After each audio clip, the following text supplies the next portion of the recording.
আসসালামু আলাইকুম। গৃহকাল ইন্ডিয়া হাজার আসমত বিশ্ববিদ্যালয় কলেজ কর্তৃক পরিচালিত অনলাইন ভিত্তিক শ্রেণী কার্যক্রম আমার ঘরে আমার কলেজ এই পেজ থেকে সবাইকে জানাচ্ছি আন্তরিক শুভেচ্ছা ও অভিনন্দন। সুপ্রিয় শিক্ষার্থীবৃন্দ, গত ক্লাসে আমরা পদের ব্যাপ্যতার একটা পার্ট নিয়ে আলোচনা করেছি, আমরা কমপ্লিট করতে পারিনি। আজ চেষ্টা করব পদের ব্যাপ্যতাটা কমপ্লিট করার জন্য। তাহলে চলো আমরা পদের ব্যাপ্যতা নিয়ে আলোচনা করি।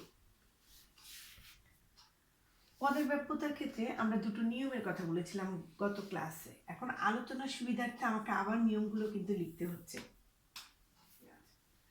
পদের ব্যাপ্যতার নিয়ম হচ্ছে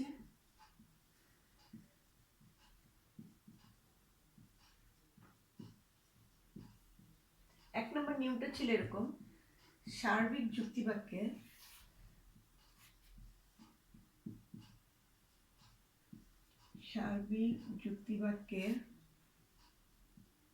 উদ্দেশ্য পদ ব্যক্ত, আর বিশেষ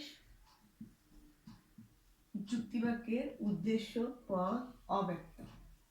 এটা ছিল আমাদের প্রথম নিয়ম। দ্বিতীয় নিয়ম, ইতিবাচক যুক্তিবাক্যের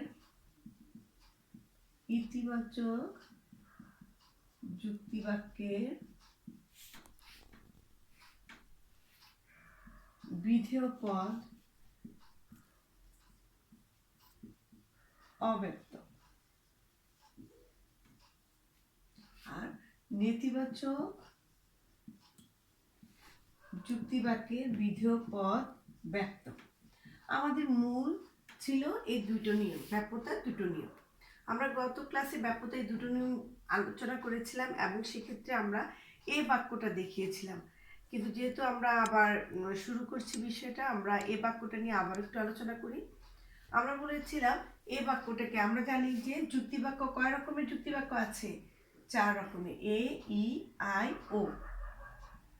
অ্যাফার্ম শব্দ থেকে এসছে এ আর আই, আর ই আর ও আসছে কি থেকে? নেগো থেকে। আমরা গত ক্লাসে এটা বিস্তারিত আলোচনা করেছি। এবার আসো আমরা এ বাক্যটা নিয়ে একটু আলোচনা করি। এ বাক্যটাকে বলা হয় সার্বিক ইতিবাচক বাক্য। এই বাক্যকে বলা হয় সার্বিক ইতিবাচক বাক্য।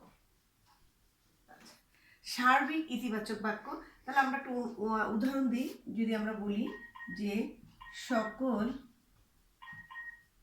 মানুষ হয় মরণশীল, এখানে যদি আমরা বলি যে সকল মানুষ হয় মরণশীল, এই ক্ষেত্রে সকল মানুষ হয় মরণশীল, মানুষটা হচ্ছে কি? উদ্দেশ্য। মানুষটা হচ্ছে উদ্দেশ্য, আর মরণশীলটা হচ্ছে কি? বিধেয়। আমরা বলেছিলাম যে যদি কোনো যুক্তিবাক্যের শুরুতে উদ্দেশ্য পদের পূর্বে যদি সকল, সব, সমস্ত, প্রত্যেক, প্রতিটি, সকল, সব, সমস্ত, প্রত্যেক, প্রতিটি, এই জাতীয় যদি কোনো শব্দ উদ্দেশ্য পদের পূর্বে থাকে, তাহলে সেক্ষেত্রে উদ্দেশ্য পদটা কি হয়ে যাবে? উদ্দেশ্য পদটা হয়ে যাবে ব্যপ্ত। এখানে সকল যেহেতু আছে, তাহলে সকল হলো উদ্দেশ্য পদের পূর্বে যেহেতু সকল আছে, আমরা জানি এই শব্দগুলো যদি কোনো যুক্তিবাক্যের শুরুতে থাকে বা উদ্দেশ্য পদের পূর্বে থাকে, তাহলে সেই উদ্দেশ্য পদটা হয়ে যাবে ব্যপ্ত। তাহলে এইখানে এই উদ্দেশ্য পদটা হয়ে যাবে কি? ব্যপ্ত। এরপরে আসো, আমরা বলেছিলাম যে বিধেয় পদের ক্ষেত্রে আমরা কি বলেছিলাম? যে ইতিবাচক যুক্তিবাক্যের, আমরা এখানে বলেছিলাম ইতিবাচক যুক্তিবাক্যের বিধেয় পদ অব্যক্ত। ইতিবাচক কিভাবে বলেছি? যে হয় বললে আমরা বুঝি যে বাক্যটা হচ্ছে কি? ইতিবাচক একটা বাক্য। যেহেতু এটা আমাদের সূত্রে আছে ইতিবাচক যুক্তিবাক্যের বিধেয় পদ অব্যক্ত, সূত্র অনুসারে আমরা এটাকে কি লিখবো? অব্যক্ত। যেহেতু বিধেয় পদের পূর্বে যদি হয় থাকে, তাহলে সেই বিধেয় পদটা হয়ে যাবে কি? অব্যক্ত। এবার আসো যে আমরা যদি বলি যে আমরা সার্বিক যুক্তিবাক্যের উদ্দেশ্য পদ ব্যপ্ত, এই যে এইভাবে বলতে পারি আমরা যেহেতু এ বাক্যকে বলি সার্বিক ইতিবাচক বাক্য, আমরা সার্বিক ইতিবাচক যুক্তিবাক্য যেহেতু এ বাক্যকে বলি, তাহলে সার্বিক বাক্য হিসেবে এটার উদ্দেশ্য পদ কি হবে? ব্যপ্ত হবে। এটা যেহেতু একটা সার্বিক বাক্য, তাহলে সার্বিক যুক্তি বাক্যের উদ্দেশ্য পদ চোখ বন্ধ করে বলতে পারে এটার উদ্দেশ্য পদ সবসময় হয়ে যাবে ব্যপ্ত। আর ইতিবাচক যুক্তি বাক্যের বিধেয় পদ অব্যক্ত, যেহেতু এই বাক্যটা একটা ইতিবাচক বাক্য সেহেতু এটার বিধেয় পদটা সবসময় কি হবে, অব্যক্ত। তাহলে আমরা দেখলাম এখানে যে এই বাক্যের কিন্তু শুধু সাবজেক্টটা ব্যক্ত আর কি বিধেয়টা কি অব্যক্ত। এবার আসো আমরা ই বাক্য নিয়ে একটু আলোচনা করি।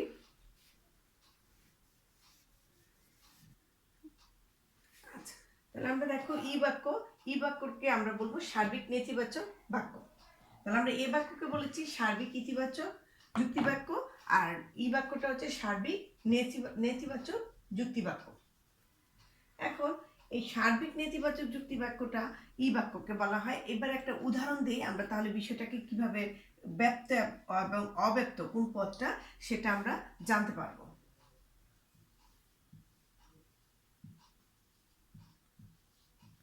এই যে একটা বাক্য, কোনো মানুষ নয় অমর, এই বাক্যটা কার উদাহরণ, ই বাক্যের উদাহরণ। অনেক সময় দেখা যায় আমাদের এমসিকিউ পরীক্ষার মধ্যে কিন্তু এরকম আসে, কোনো মানুষ নয় অমর, এরকম জাতীয় একটা তোমাকে একটা বাক্য দিয়ে দেয়, বলে এটা কি এ বাক্য না ই বাক্য না আই বাক্য না ও বাক্য। এই জন্য তোমাদেরকে কিন্তু বাক্যগুলো চিনতে হবে, এবং বাক্যগুলো চেনার ক্ষেত্রে আমি একটা টিপস দিয়ে দেব এটা ক্লাসটা শেষ করে, তখন তোমরা বুঝতে পারবা যে কিভাবে তোমরা বুঝবা যে এটা এ বাক্য, ই বাক্য, আই বাক্য এবং ও বাক্য। এবার দেখো ও বাক্যটা হচ্ছে কোনো মানুষ নয় অমর। কোনো কোনো বাক্যের শুরুতে কোনো আছে, সকল, কোনো, সব, সমস্ত, প্রত্যেক, প্রতিটি। এখানে আমাদের কিন্তু আলোচনার ক্ষেত্রে একটা জিনিস বাদ পড়ে গেছে, সেটা হচ্ছে কি কোনো, আমরা কোনো লিখি নেই। আচ্ছা, এখন দেখো যে কোনো মানুষ না অমর, এখানে মানুষটা হচ্ছে কি উদ্দেশ্য, অমরটা হচ্ছে কি বিধেয়। আমাদের সূত্রে আসো, আমরা সূত্রের মারফতে কিন্তু আমরা জানবো যে কিভাবে, সূত্রের মাধ্যমে আমরা জানবো যে ই বাক্য, এ বাক্য, আই বাক্য এবং ও বাক্য কোন ব্যক্ত এবং কোন পদ অব্যক্ত। এখানে বলেছে যে ই বাক্যটার নাম কি, সার্বিক নেতিবাচক যুক্তি বাক্য। তাহলে সার্বিকের কথা আছে, আমাদের নিয়ম আছে, সার্বিক যুক্তি বাক্যের উদ্দেশ্য পদ কি হবে, ব্যক্ত। তাহলে এটা তো সার্বিক যুক্তি বাক্যের উদ্দেশ্য পদ, উদ্দেশ্য পদ পূর্বে যেতে হবে সেটাই কি সার্বিক, সার্বিক যুক্তি বাক্যের উদ্দেশ্য পদটা কি ব্যক্ত। আচ্ছা, এবার বলেছি কি এটা কি বাক্য, নেতিবাচক। আমরা জানি হয় হলে ইতিবাচক, নয় হলে কি নেতিবাচক। তাহলে নেতিবাচক যুক্তি বাক্যের বিধেয় পদটা কি হবে, ব্যক্ত। এখানে নেতিবাচক যুক্তি বাক্যের বিধেয় পদটা হয়ে যাবে কি ব্যক্ত। তাহলে দেখো আমরা প্রথম বাক্যে, আমরা এ বাক্যে দেখেছি উদ্দেশ্য পদটাকে ব্যক্ত আর বিধেয় পদটাকে কি দেখেছি, অব্যক্ত। কিন্তু দেখো আমরা এখানে ই বাক্যের ক্ষেত্রে দেখলাম উদ্দেশ্য পদটাও ব্যক্ত, বিধেয় পদটাও কি ব্যক্ত। কেন বলেছি, এখন আমরা এই জন্য বলেছি যে আমরা জানি যে সার্বিক যুক্তি বাক্যের উদ্দেশ্য পদ হয়ে যায় ব্যক্ত এবং নেতিবাচক যুক্তি বাক্যের বিধেয় পদ হয়ে যায় ব্যক্ত। এই কারণে ই বাক্যটা কি, ই বাক্যের উদ্দেশ্য পদ ব্যক্ত, বিধেয় পদ ব্যক্ত। এবার আসো আমরা যদি বলি আই বাক্য, আই বাক্যের নাম কি দেবো আমরা, আই বাক্যের নামটা হচ্ছে বিশেষ ইতিবাচক যুক্তি বাক্য। আই বাক্যকে কি বলা হয়, বিশেষ ইতিবাচক যুক্তি বাক্য।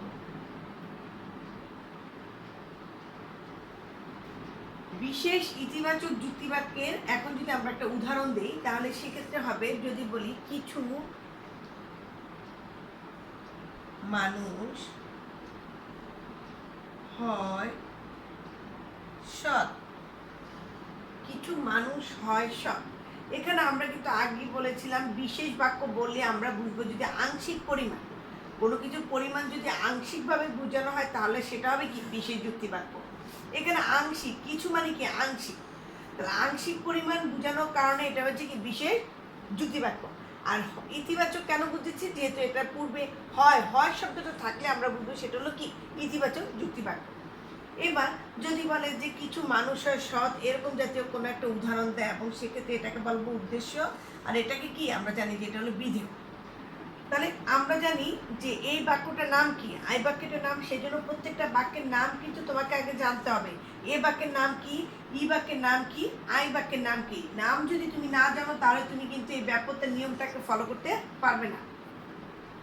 বিশেষ ইতিবাচক যুক্তি বাক্য, তাহলে বিশেষের ক্ষেত্রে কি নিয়ম আছে আমরা দেখি। বিশেষের ক্ষেত্রে নিয়ম আছে, বিশেষ যুক্তি বাক্যের উদ্দেশ্য পদ সবসময় হবে অব্যক্ত। তাহলে বিশেষ যুক্তি বাক্যের উদ্দেশ্য পদ সবসময় কি হবে, অব্যক্ত, যেহেতু এটা বিশেষ।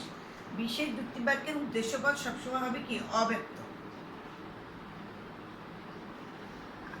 এবার আসো ইতিবাচক, হয়তো ইতিবাচক, তাহলে ইতিবাচক যুক্তিবাক্যের বিধেয় পদ সবসময় কি হবে? অব্যক্ত।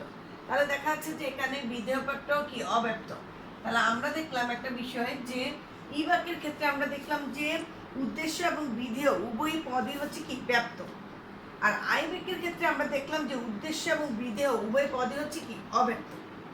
তাহলে এবার দেখো যে আমরা দেখলাম যে ই এবং আই বাক্যের কিন্তু উদ্দেশ্য পদ, ই বাক্যের উদ্দেশ্য এবং বিধেয় উভয় পদ ব্যপ্ত, আর আই বাক্যের উদ্দেশ্য এবং বিধেয় উভয় পদ কি? অব্যক্ত। এবার আসো আমরা ও বাক্য নিয়ে আলোচনা করি। ও বাক্যের নাম হচ্ছে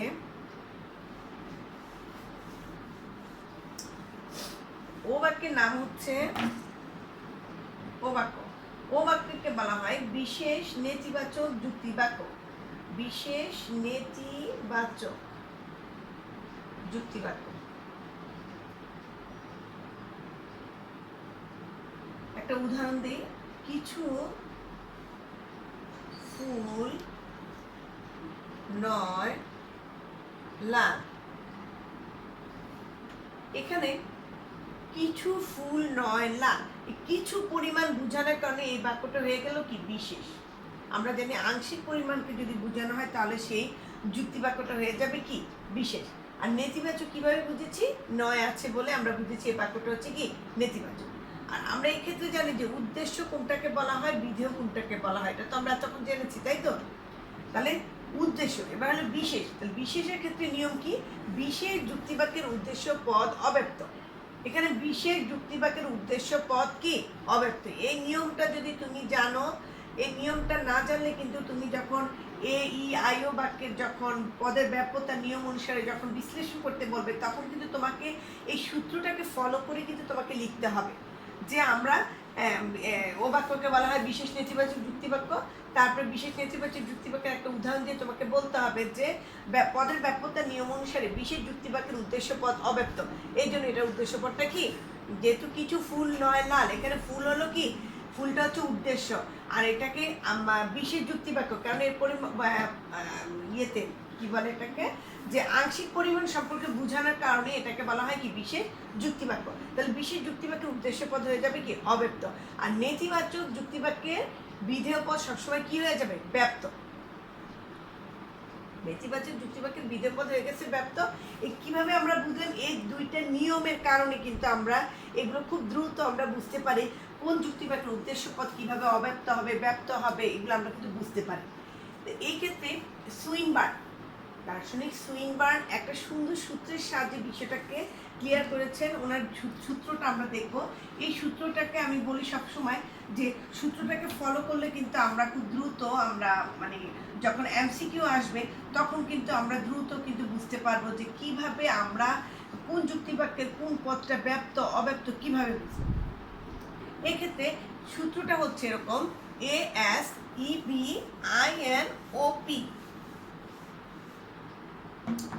এ S E B I N O P, এসেবো বিনো। আচ্ছা, এখন দেখো আমরা এ যে বাক্যটা, এ বাক্যটাকে আমি বলেছি এ। আমরা এখন কি করব? আমরা প্রত্যেকটা এর সাথে কি বলেছি? এস। এর সাথে দেখো এস লিখেছি, এ ই আই ও এগুলো ক্যাপিটাল লেটার লিখেছি, কিন্তু এস বি এন পি এগুলো কিন্তু স্মল লেটার লিখেছি।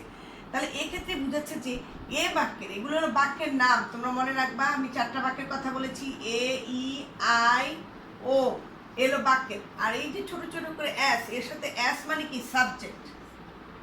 এ এস মানে হলো কি? এর সাবজেক্ট। ই এর সাথে বলেছি কি? E B. ই বি মানে হচ্ছে বোধ, বোধ। আই বাক্যকে বলেছি কি? এন। এন মানে কি? নান। ওর ক্ষেত্রে বলেছি পি। পি মানে কি? প্রেডিকেট।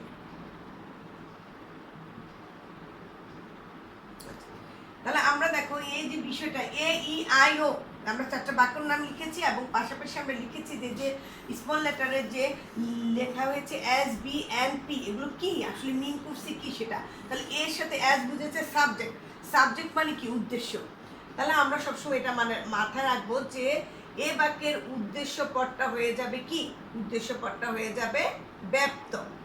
এ বাক্যের উদ্দেশ্য পদ ব্যপ্ত। এখানে মনে রাখবা যে আমরা ব্যপ্ততার কথাগুলো আনবো। এ বাক্যের উদ্দেশ্য পদটা ব্যপ্ত, তাহলে অটোমেটিক তোমাদের কাছে চলে আসবে, তাহলে বিধেয় পদটা কি হবে? অব্যক্ত।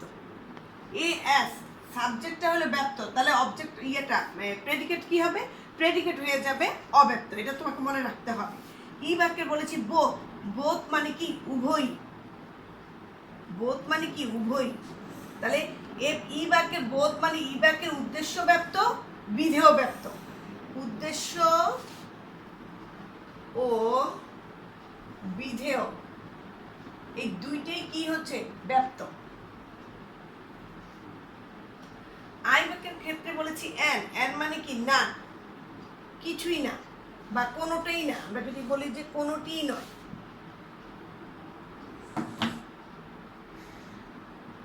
কোনোটি নয়, কোনোটি নয় মানে কি? এখানে যে আই বাক্যের ক্ষেত্রে যে উদ্দেশ্য থাকবে, আই বাক্যের ক্ষেত্রে যে বিধিও থাকবে, কোনোটাই কিন্তু ব্যপ্ত হবে না। যদি কোনোটাই ব্যপ্ত না হয় তাহলে কি হবে? অব্যক্ত। কোনোটাই নয় মানে কি? একটাও ব্যপ্ত নেই। এখানে দুটো বাক্যই কি? অব্যক্ত। ওর ক্ষেত্রে বলেছি, ও বাক্যের ক্ষেত্রে বলেছি পি প্রেডিকেট। প্রেডিকেট মানে হচ্ছে বিধেয়। তাহলে ও বাক্যের ক্ষেত্রে আমরা জানবো যে বিধেয়টা হচ্ছে কি? বিধেয়টা হচ্ছে ব্যক্ত। তাহলে উদ্দেশ্য কি হবে? উদ্দেশ্য হবে অব্যক্ত।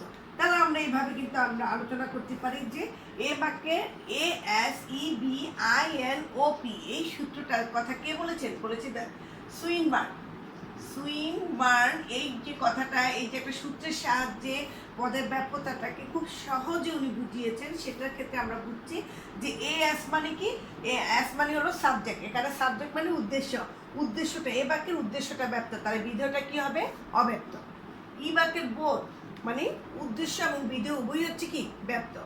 আই বাক্যের এন নান কোনোটিই নয় মানে কোনোটিই ব্যপ্ত নয়, তাহলে উদ্দেশ্য বিধেয় কোনোটা যদি ব্যপ্ত না হয় তাহলে কি হবে?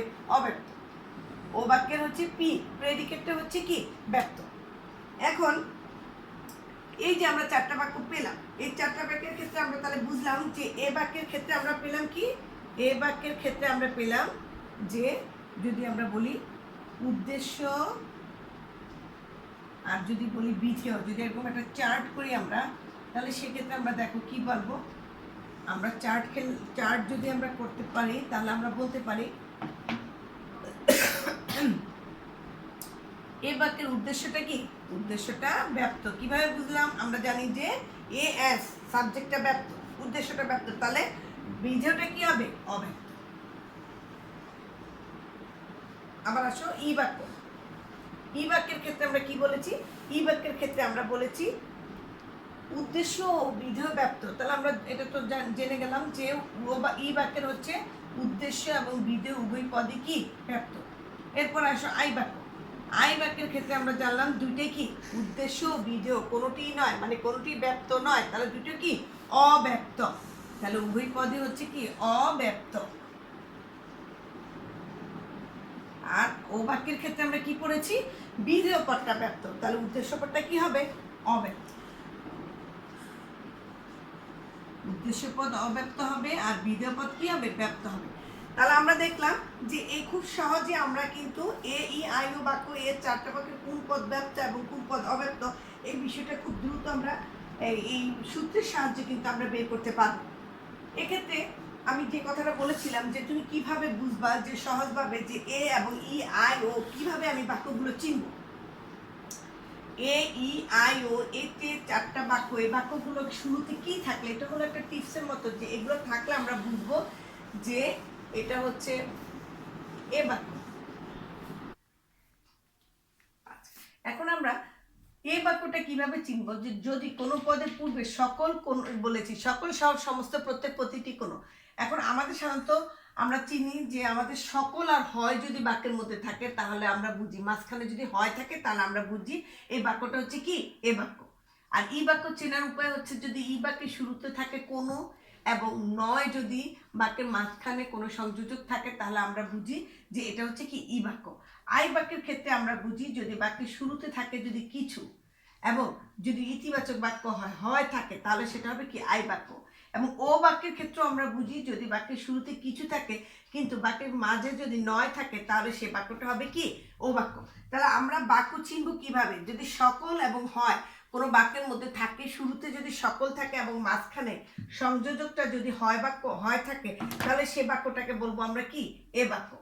আর যদি কোনো বাক্যের শুরুতে কোনো থাকে এবং সংযোজক যদি নয় থাকে তাহলে সেটাকে বুঝবো আমরা কি ই বাক্য। কোনো বাক্যের শুরুতে যদি কিছু থাকে আর হয় থাকে তাহলে আমরা বুঝবো সে বাক্যটা আই বাক্য। আর কোনো বাক্যের শুরুতে যদি কিছু থাকে এবং মাঝে যদি নয় থাকে তাহলে সে বাক্যটাকে আমরা বুঝবো কি ও বাক্য। তাহলে আমরা কিন্তু মানে বাক্যটা চিনবো এভাবে যে আমরা কিভাবে এ বাক্য, ই বাক্য, আই বাক্য এবং ও বাক্য চিনবো। কারণ আমাদের প্রায় পরীক্ষার মধ্যে এরকম বিষয়টা আসে যে সকল মানুষ হয় মননশীল, এ বাক্যটি কি বাক্য?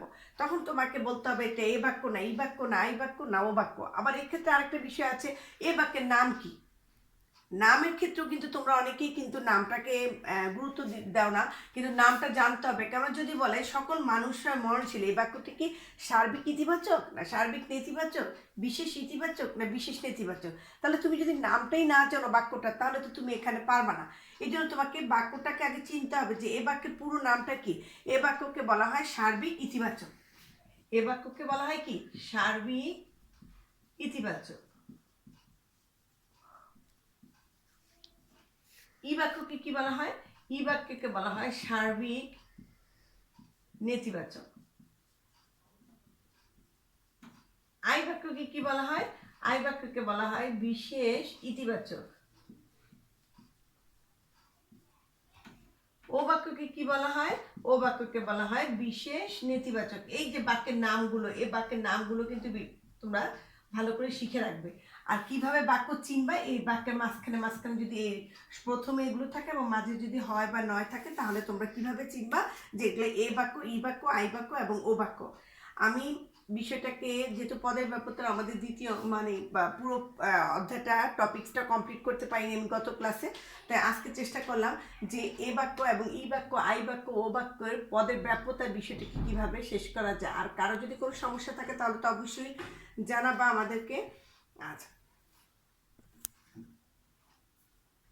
অনেক সময় আমরা পরীক্ষার মধ্যে আসে তখন তোমরা যখন সৃজনশীল পরীক্ষা আসে তখন এরকম করে চিহ্ন দিয়ে দেয়, এরকম দিয়ে দেয় যে এটা তারপরে এইরকম চিত্র এক, ধরো এটার নাম দিয়ে দিল চিত্র এক, এটার নাম দিয়ে দিল ধরো চিত্র দুই,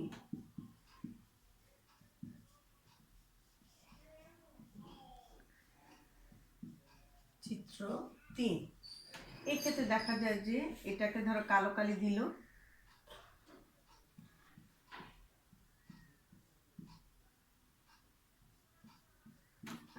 এরকম জাতীয় প্রশ্ন আসে অনেক সময় যে সৃজনশীল প্রশ্ন আমাদের দেয় যে চিত্র একে কোন ধরনের বাক্যের প্রয়োগ ঘটেছে, এরকম জাতীয় কিন্তু আসে।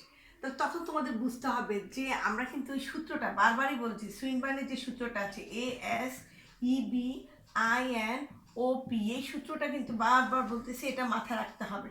তাহলে যদি আমরা বলি এ বাক্যের সাবজেক্টটা ব্যপ্ত, যখনই ব্যপ্ত হবে তখনই কিন্তু দেখা যাবে সেই চিহ্নটা হয়ে যায় কি কালো।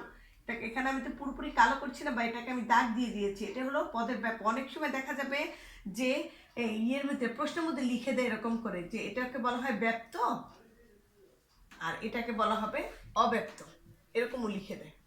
তাহলে তুমি বুঝো এখানে যদি ব্যপ্ত হয়, এটা যদি অব্যপ্ত হয় তাহলে এ বাক্যের কি উদ্দেশ্যটা ব্যপ্ত আর বিধেয়টা কি অব্যপ্ত, তাহলে এই বাক্যটাকে বলা হবে এ বাক্য। আর এ বাক্যের দুইটাই কিন্তু ব্যপ্ত, তাহলে কোন পদে দুইটাই ব্যপ্ত? আমরা জানি যে ই বাক্যের বোধ দুইটাই হচ্ছে কি ব্যপ্ত, তাহলে এটার নাম হচ্ছে কি ই বাক্য, এই চিত্রটার নাম হচ্ছে ই বাক্য। তারপরে চিত্র তিন, এখানে দেখো এটা হলো অব্যপ্ত, এটা হলো ব্যপ্ত, তাহলে ও বাক্যের ক্ষেত্রে হলো কি উদ্দেশ্যটা অব্যপ্ত আর সিদ্ধান্ত বিধেয়টা কি ব্যপ্ত, তাহলে এটাকে বলা হবে কি ও বাক্য। এরকম করে তোমাকে বাক্য চিনতে হবে। এই জন্য আমি বলেছি যে বিষয়টা তোমাদের কাছে যদি কোনো সমস্যা থাকে তাহলে অবশ্যই তোমরা আমার সাথে যোগাযোগ করবা। আর আজকের ক্লাসটা এখানে আমরা শেষ করছি। আশা করছি তোমাদের কোনো সমস্যা থাকলে আবারও বলছি যোগাযোগ করবা। তোমরা সবাই ভালো থাকো, সুস্থ থাকো। আল্লাহ হাফেজ।